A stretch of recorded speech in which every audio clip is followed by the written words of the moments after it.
Bismillahirrahmanirrahim. Assalamualaikum warahmatullahi wabarakatuh. Perkenalkan, nama saya Rohminiat, NIM 119650169, kelas A.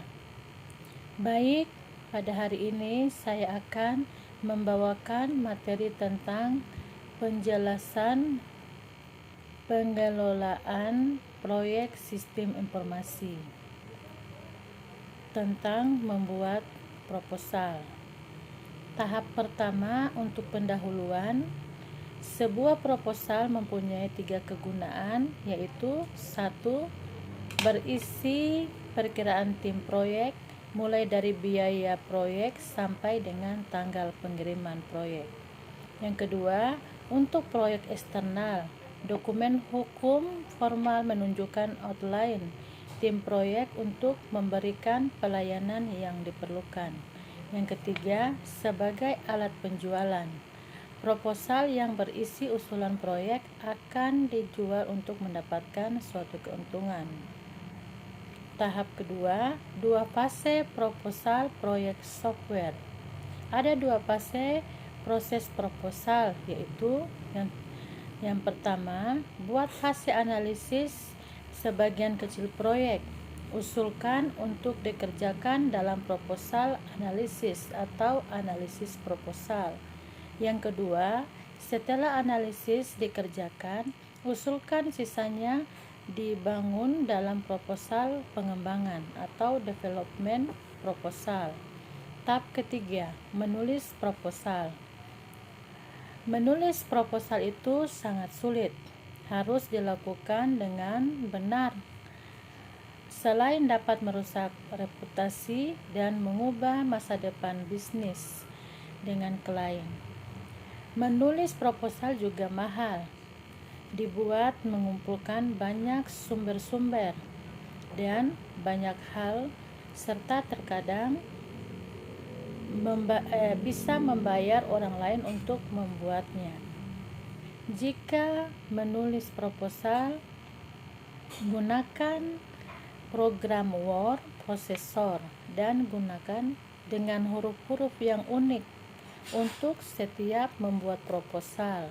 Tetapi pastikan juga penulisan tersebut dibenarkan untuk setiap klien.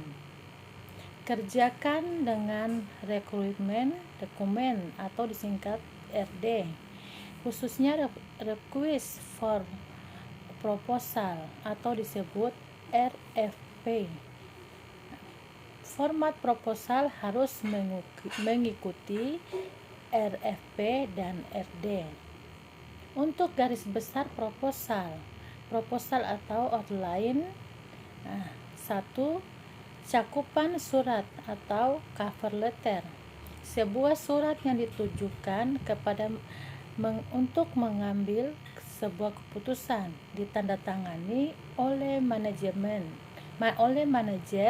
proyek, atau jika diwakili oleh seorang akuntan, maka akuntan tersebut dapat mendatangani surat bersama klien yang lain.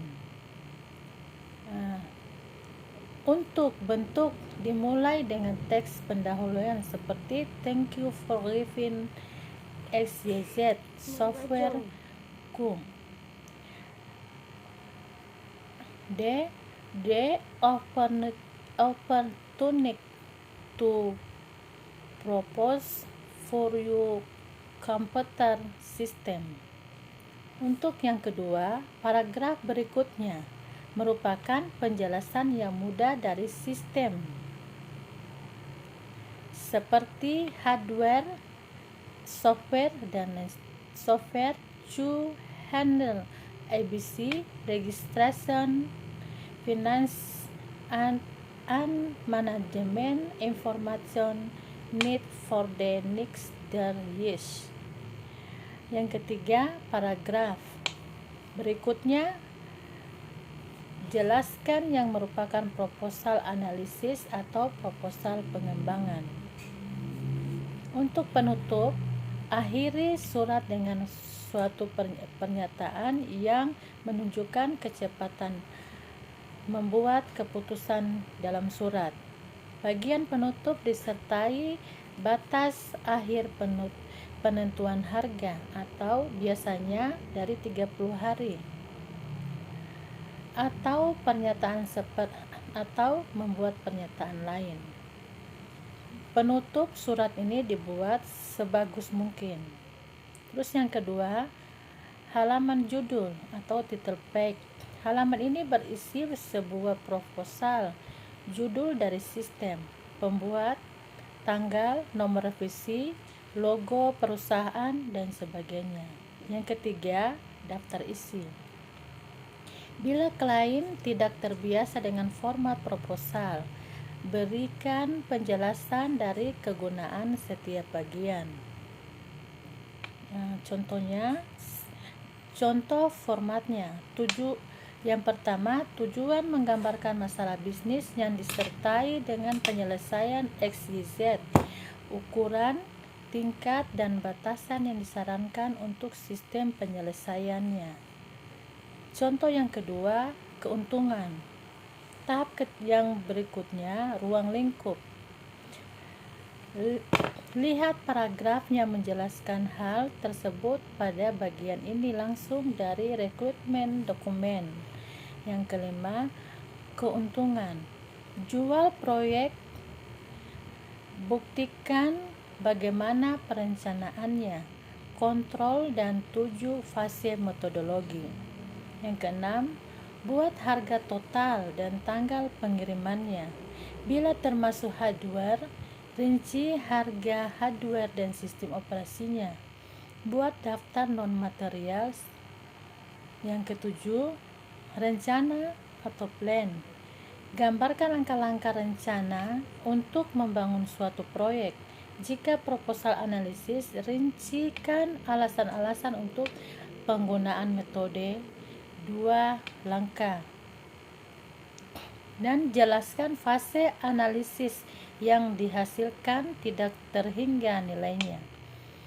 Dokumen fungsional specification yang akan digunakan oleh klien atau tim proyek untuk spesifikasi yang tepat mengenai apa yang dilakukan oleh sistem. Yang kedelapan, kemampuan dalam penyampaian.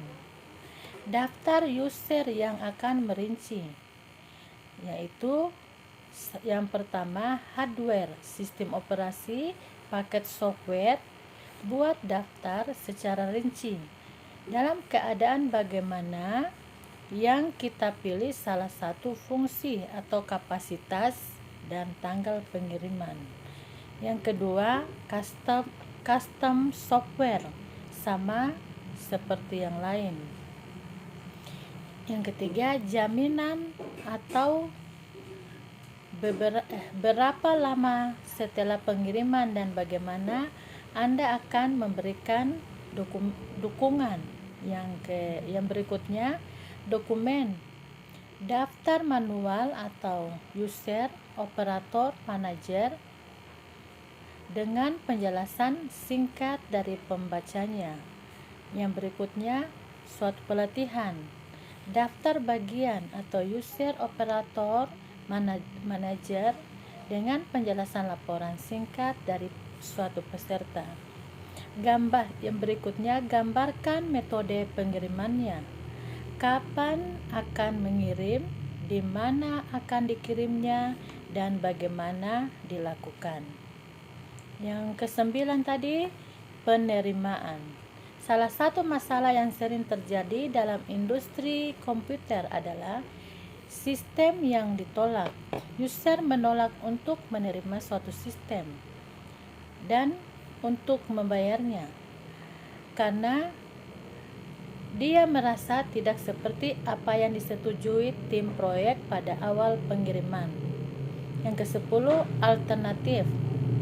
Kadang-kadang kita menentukan RFP ditulis langsung oleh penjual atau hardware atau software dalam pikiran kita.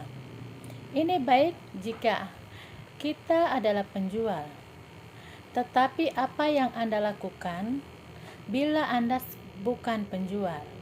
Anda harus merinci solusi penjual-penjual lain, seperti yang dibuktikan mengapa solusinya setiap itu berbeda. Yang ke-11, istilah, kondisi, dan pendapat. Daftar yang ada di sini adalah semua kondisi yang diinginkan untuk bekerja di dalam proyek eksternal.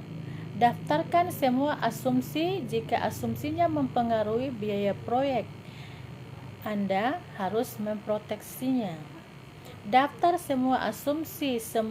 Selalu ada setiap pertanyaan di mana user tidak dapat menjawab dengan tepat dan hanya dapat menjawab yang bersifat sementara jika asumsi tersebut mempunyai pengaruh yang bernilai pada proyek.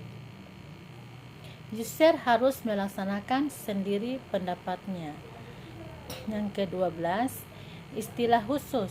Setiap proposal harus ditulis dengan menggunakan bahasa user yang mungkin. Beberapa istilah komputer mungkin berbeda jika Anda merasa bahwa istilah khusus ini tidak lazim bagi user atau buat definisinya. Untuk tahap keempat, proses informal. Proposal tidak harus dibuat di ruang rapat. Proposal tersebut dapat dibuat menjadi informal melalui telepon, tempat latihan, golf, bahkan di bar. Presentasi proposal secara formal yang dilakukan di ruang rapat akan selalu membutuhkan tempat, tetapi user sudah siap mengetahui hal-hal utama yang akan dikemukakan. Tahap berikutnya, persetujuan proposal internal. Ada aturan di Dev Software Service yang menyatakan bahwa proposal tidak dapat keluar sebelum mendapatkan persetujuan dari manajemen tingkat tinggi. Persetujuan manajemen tingkat tinggi berhubungan dengan sejumlah hal yang diusulkan. Peraturan ini untuk menghindari hal-hal yang tidak diinginkan. Untuk tahap berikutnya, selalu siapkan presentasi, siapkan dan buatlah jadwal semua peralatan yang dibutuhkan seperti transparansi, proyektor, layar, sebuah terminal, dan modem atau yang berhubungan ke dalam sistem yang mirip dengan yang akan diusulkan. Buatlah presentasi di dalam ruangan yang tepat menurut kita, di mana menurut pandangan user akan lebih dapat diterima. Untuk langkah-langkah presentasi, buatlah ucapan pembuka, perkenalkan setiap peserta, dan nyatakan tujuan pertemuan tersebut. Perkenalkan proposal Anda secara garis besar. Bagikan proposal Anda, berikan waktu untuk tiap peserta untuk membaca proposal. Kemudian beri penekanan untuk di setiap bagian yang penting. Terakhir, tutup atau saran user untuk memberikan dan membeli secepatnya. Untuk kesimpulan untuk proposal, penulisan proposal dan mempresentasikan merupakan sebuah seni. Anda mungkin beruntung dan tidak harus membuat proposal. Jangan membuat proposal asal jadi saja, utamakan kualitas bukan kuantitas. Jangan janjikan sesuatu yang tidak mungkin, yang tidak diminta oleh klien. Siapa yang Anda pikir akan membayar? Seperti ini. Rencanakan membuat solusi untuk membuat suatu masalah. Dan akhirnya untuk sebuah proyek eksternal, sebuah proposal adalah kumpulan dokumen yang sah. Hal ini seharusnya dibuat sebaik mungkin seperti untuk proyek di dalam yang dengan resmi dibuat seperti jika melakukan kontrak eksternal. Untuk kasus atau tidak menawar mata kuliah, sebuah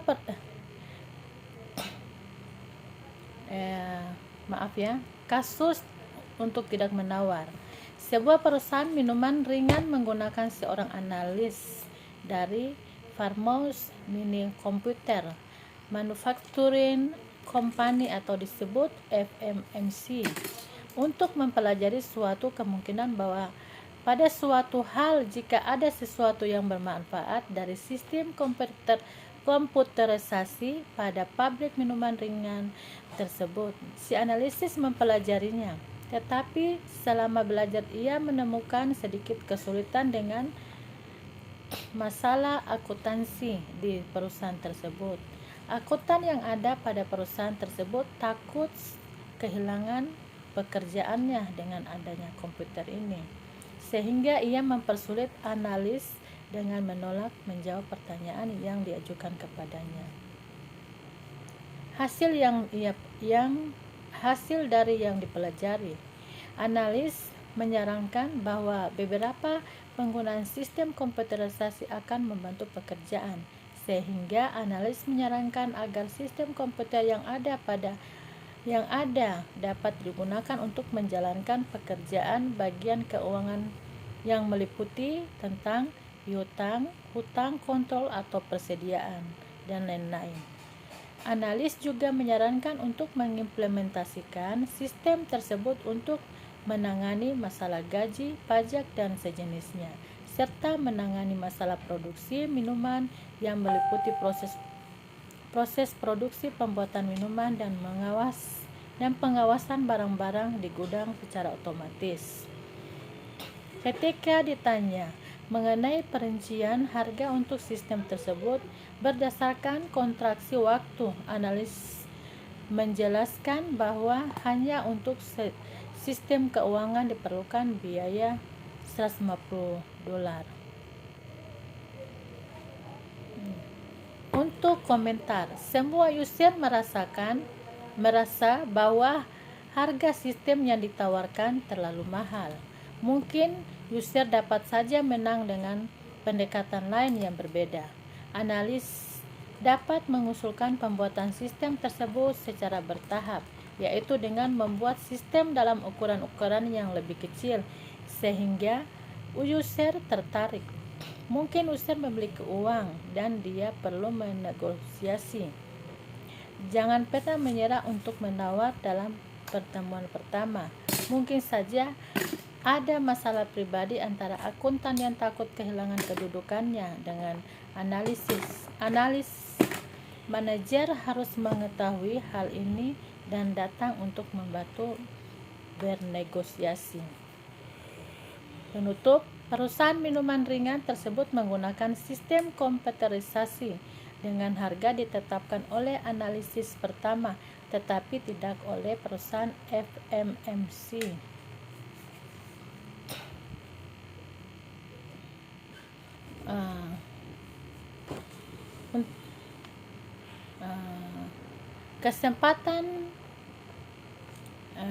Untuk komentar terakhir, terkadang para pemakai tidak sadar akan harga software, khususnya pada mikrokomputer di mana harga hardware hanya sebagian kecil dari harga keseluruhannya. Pada kasus ini, harapan para manajer tidak ditetapkan dengan tepat untuk batasan harga tersebut. Sekian dari saya. Wassalamualaikum warahmatullahi wabarakatuh.